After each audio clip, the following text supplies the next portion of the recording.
তোমাদের স্বাগত বিটিএস এ। তোমরা ভাবো ওরা বাথরুম কি করে ইউজ করে, আমরা কি করে এসব করি তোমাদের দেখাবো। ইউজুয়ালি আমরা দেখাই না, কিন্তু এরকম অনেক বাথরুম ওখানে রাখা আছে। আমি এটা নিয়ে অনেক কমেন্ট পাই, আরে এই ভিডিওটা ফেক, ওরা সার্কেলের ভেতরে কি করে টয়লেট করে। আমরা ওদের সার্কেলে এই বাথরুম পৌঁছে দিই, আর দুর্ভাগ্যবশত এই বাথরুমের কারণেই বিগ জাস্টিস সার্কেল থেকে বেরিয়ে গেল আর এলিমিনেট হয়ে গেল। আরে একটু আগে ওরা দুজন আমাদের সাথে ছিল, তারা খুব খুশি ছিল, আনন্দে ছিল। এটা আবার কি? না, এখানে থাকা যাবে বিগ না। জাস্টিস আউট হয়ে ঠিক গেল। আছে, এটার জন্য একজন আউট হয়ে গেল। ও, এই নাও, এটা তোমার। এটা কি?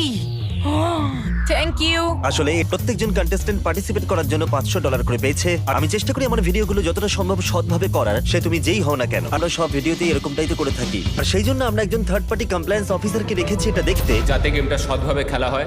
আমি আজকে এখানে এসেছি যাতে কন্টেস্টেন্ট এবং প্রোডাকশন টিম সঠিকভাবে রুলটা মেনটেন করে, কারণ একটা গেম শোয়ে রুল ব্রেক করা অথবা চিট করা ফেডারেল ক্রাইমের মধ্যে পড়ে। তুমি তো আউট হয়ে গেছো, এবার আমাকে হোস্ট করতে হেল্প করো। হ্যাঁ ঠিক আছে।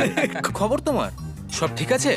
দেখে বেশ ভালো লাগলো যে না না না না না আমাকে টেনো না। আরে তুমি আমাকে টানছো কেন? এভাবে টেনো না। ওর সাথে কথা বলতে চাই। দেখো, তোমার বিগেস্ট কম্পিটিটর আউট হয়ে গেছে, মানে আমি। এখন তুমি কি করবে? এটা দিয়ে দাও, মাইক্রোফোন। এটা আমায় দাও, আমায় এটা দিয়ে দাও। ঠিক আছে, তোমরা সবাই ঘুমিয়ে পড়ো, ঠিক আছে। পরের গেমটা কাল সকালে হবে। যখন ওরা ঘুমোচ্ছিল 7 জন দুর্ভাগ্যবশত রেড লাইন টাচ করেছিল।